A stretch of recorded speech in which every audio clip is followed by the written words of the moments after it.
Very good morning to you. Just coming up to 18 minutes past 8 here on Manx Radio TT.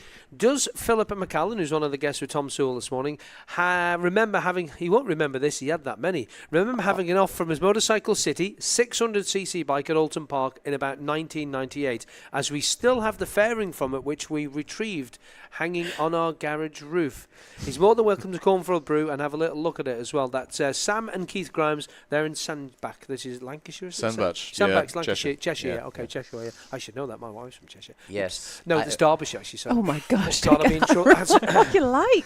terrible. I'm not having a good day. Dear No, me. you're sure not, are you? No, shush, be quiet, you. My memory's better than yours, obviously, because I remember that crash. Do you? And tell him to put a little bit more on there. But what happened? It was we had a wet qualifying and stuff, and I was down the field maybe I don't know, maybe 15th, 20th, and the engine wasn't going right, so we put a brand new engine in the bike that morning, and off I go in the race, and it was great. I came right through to the lead. I took the lead, and I just extended it a little bit, and I was feeling so good. I was just going faster and faster. It was like the best feeling in the world, there I am, and I'm in control. The bike's just in that corner. It was going like dit, and then would catch and come back in again, and I was trying to pull away. I felt so good. I think it was only a couple of laps to go, and it went dit, and then I lost it. And I believe that's why it'd be nice for that man to message back. I believe the bike bounced right over the fence there at the bottom into the crowd, and I went sliding along, and I come back looking like sort of a mucked up man, and I walked into the paddock, and Dave Hancock went berserk. So he did, So I came from the middle of the field. I was leading the race, a couple of laps to go. I was the fastest one out there, and it all ended in tears. So it would be nice for that gentleman to email us back just if that's true. I believe the bike went into the crowd, and that's probably how he got the fairing. Oh, okay. But I'd like my fairing back. Yeah. Yeah, sure. Once it polish it up and sell it as well. Why didn't you pick it up on your knee like a proper short circuit racer would have done? Yeah, in them days you didn't do that. No, exactly. That's your answer. But let me tell you, around the TT, I have picked my bike up on the knee. Yeah, quite a few times. Quarterbridge, places like that, possibly. Bradley Bridge. Bridge. It's just at times really you don't realise, but and it's a place where some people have pictures. There's fast corners, and you have to get off that bike, and if you want to win and be there in your day. Obviously the speed was slower in my day than it is now, but it's still the same principles, and the bike, when our tires weren't just as good obviously as they are now. So I remember many times around here being off the tire and the whole bike sliding and two wheels drifting, and you're going, oh my goodness. And when you're in that zone, people who have been there, and every single racer will know, when you're in that zone and you're in a winning formula, you're off the edge of the tire, the bike's moving, it's going to give way, and you just lift it back just a little percent to let it grip again. And there is every racer that's had that feeling, there is no feeling in the world like that. And you could just see at the TT, I remember, the corner before Bluff, that right-hander. Oh yeah, by the old people's home there. I forget the Bluff Bridge, back up the road. There's little old people homes just there. Yeah, no, it's where Nick Crow had a sidecar crash. It's 150 mile an hour corner. Yeah. Well, in my 600 on a good lap, I could get flat through that, and the two wheels would drift right to the curb. I remember it so well, and the people would stand back. You used to be able to stand there in them days, and it was like, a little smile, because you'd got it right. So. Yeah, I had some brilliant feelings. What about here. that picture you've seen? You've probably both seen, Tom and Phil, of Peter Hickman coming around the top of Kate's Cottage TT we got on the BMW completely, and I mean sideways basically. You can see the road with all the rubber that's down, which is just here. After 2 weeks of that, there was so much rubber on the road. They had the confidence to slide it, didn't they? But that's why, I tell people, they talk about Peter Hickman winning and the speed, but that's why he won here. He was exact. You can't do that. You can't put a bike sideways if you're not going to be on the apex, because don't forget, that's you on the maximum. The bike's sliding. There is only one apex in that corner. There is only one exit in that corner, and if you get it wrong, you're in trouble. So I tell you what, he was riding superb, and he was confident. The way he was throwing that bike around, sliding it, you couldn't do that if you weren't confident and didn't know what you were doing. couple more bits coming in. Beth? Yep. Morning, just part of the Craig when they announced the delay. Think I'll have a kip. Best of luck to all the riders, crews, officials, marshals and medics. That's from Jim Gibson of Ellen Vannon Images. That's the thing, isn't it? You know, we were expecting a delay to the schedule today, and we know now that the road's going to close around 10:30. Yeah. Phil, from your point of view, on a race day when you're sort of all geared up, I mean, you probably haven't slept terribly well the night before, you wake up and you think, looking at the weather, it's a bit dicey, then you hear about that delay. What do you do to sort of handle the emotions, the nerves and everything that you're dealing with at that point? Everyone deals with that in different ways, but to be honest, you know, being at the TT, we get used to it. You know, we have delays all the time, so yeah, the first one or the second one, or if you're really, you know, hyped up, ready to go, but just take a cup of tea, take a cup of coffee, chill out and wait, and that's it. You're going to get your race, hopefully, and it's just at what time it starts. So, like I say, some people deal with it in different ways. Someone who's really, really nervous before the race has to sort of get settled down, and other people, because it's happened many times, cope with it okay. I was listening to John McGuinness after the race on Saturday talk about how it's his son Ewan who dropped the penny down his leathers for the first time. Did you have any rituals before you went out racing? Not really. You know, it was just, I'm here to Philip didn't care. Philip just wanted to win. No, that's not the true way to put it, Chris, but I suppose it is. Yeah, just get ready. But the big thing about racing and anything is be mentally ready. You know, you've got to be, you know, your bike's got to be mechanically ready. You've got to be physically ready, and you've got to be mentally ready. And when you're in that state of mind, you know, and you're ready, that's it. It doesn't matter. You know, it's okay. You might be nervous for a minute or two, but to be in that zone, that's where you need to be. I've got bad news about the fairing. You're not getting it back.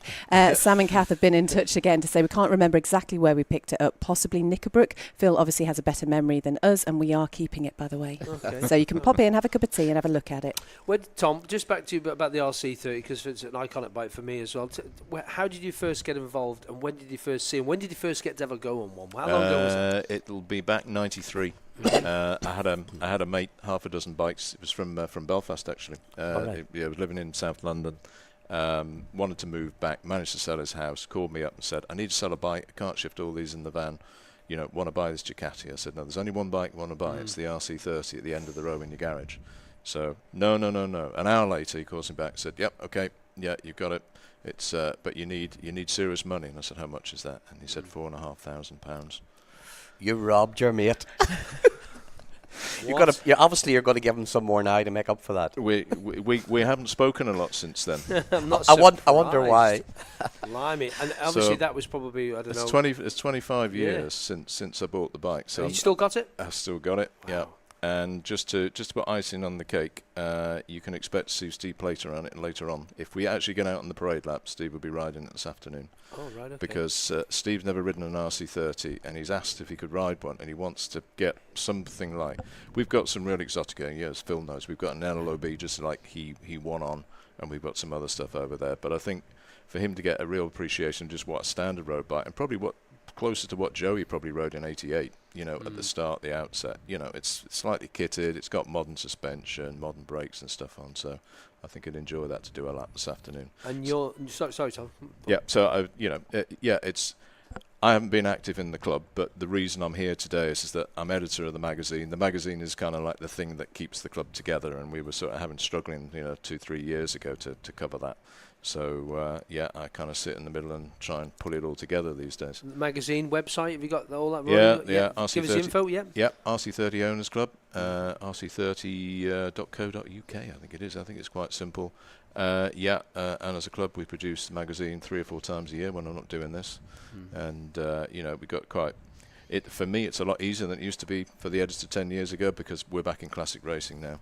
So, we've got a lot of people racing like Classic Boulder. We've got 2 or 3 guys going over there in a couple of weeks' time to race 30s. James Hillier was racing with us over there last year, which was a lot of fun. So we're going back there again this year. So there's quite a lot of action in terms of racing. Obviously, the classic scene is CRMC and stuff. So as an editor's job, it's got a lot easier for me. It writes itself. How many members have you got? You can imagine there ain't many. It's about 110, I think, members, and we've probably got another 10, 15 around the world. But that said, that's just the UK club. There's a big club in Germany. There's another quite a big club in France, and there's also a very active club in Japan. And about 1 o'clock today, coming across from Ronald's Way, is About 10 or 12 of the guys have been in Germany over this weekend from Japan, including 2 or 3 of the HRC guys still working there today. And we'll also have Gazeo Honda coming across. Now, he is the guy who led the project on RC30s at HRC back in the day. Wow. So he is Mr. HRC. And he is Mr. RC30, so we're kind of honoured that he's going to be on the turf here this afternoon. So we're going to sort of get him around and get him up on the line later on for the parade lap, so we can actually see that going off. The plan, by the way, Milky's got it organised today so that we're all going to go off in a group. So it's not ability. Okay. So the great and the good are going to go off first thing, and then after that there'll be 30, 35 or so RC30s and everything from race to road, and that's going to be pretty magnificent noise. So if anybody's near the Glencrutchery Road about 5:10 this afternoon, if it's not raining and we do actually manage to get there this afternoon, then that'll be quite something for noise, if nothing else, I think. For you, RC30, would it be a standard one that's never been touched, never been fettled in road condition, or a fully spec'd race version? Which one would it's you something prefer? in between. No, which one do you want? Something in between?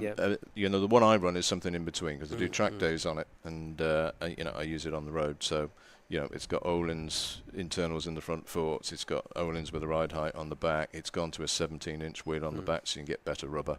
So very much sort of going down the road that the racers went back in the day, but not going too extreme with it. A couple of messages coming in, I think. Still, there's a little bit of a theme, I'm going to be honest, Phil, with the messages we're getting for you. I am a marshal, says somebody who's texted in. I was at Parliament Square one morning practice. I think Philip crashed there during a morning practice session. I mean, I don't know if you remember that. We've got another one about the Alton crash. Reid the fairing from the Alton crash in 98. It occurred at the old full-flow Knickerbrook corner. I was on commentary as usual when he lost control with a few laps to go. It was a big spill as well. That's Gary Gardner's been in touch with that one. So it's dramatic, if nothing else. Yeah, it was a good one. It was like, I remember sliding. I remember watching the bike somersaulting and bouncing, and I'm double certain it bounced. It was Knickerbrook, and it was like fast corner in those days. And yeah, but it was more embarrassment to walk back into the paddock and face Dave Hancock. He doesn't usually get upset, Dave, but he was upset that day. This was a brand new engine. The bike was probably pretty new as well. And Mike Armstrong was there as well. The bike landed on the bank upside down. Okay, Evoking more memories this morning. Yeah. Just on 8:30, we've been joined for the first half hour by Philip McCallen and Tom Sewell. Nick Jefferies was here. Not sure where Nick's gone, actually. He's probably gone to stroke his RC30 he was on, probably, to be honest. I think he was drunk last night. No, he wasn't. You can't say that about Nicholas. You can't. So you can if you want, but you said it, not me. Joined in a couple of minutes' time. We need to take a break with Brian Reid and Charlie Williams until 9 o'clock. Tom, thanks for your time. Enjoyed the I can't wait to hear that this afternoon, later on today. Yep, thanks very much. Not a problem. And Philip, are you going to ride today? No, I'm not allowed to. The doctor says no. Has anyone got an old sidecar, or maybe he could just pop you in? Sidecar. Look, you see, if my wife heard that I was going to be in a sidecar or sitting anywhere near a motorcycle, I'd just better not go home again. What are the two things that motorcyclists need to help keep the bikes together, Philip? Duct tape, cable ties. You'd be in there. You won't move anywhere. It'd be great. You'd be fantastic. Good. Just one quick thing before we go. We're raising money for the Joey Dunlop Foundation whilst we're here this weekend. We're hoping to raise over £1,000. We're about 3/4 of the way there. So anybody wants to buy a T-shirt, all the proceeds are going towards the Joey Dunlop Foundation. So brilliant. And thanks to everybody that's contributed so far. It's been a great success. Good stuff. Tom, Philip, thanks for your time this morning, gentlemen. We'll take a break and we'll come back with Charlie Williams and Brian Reid.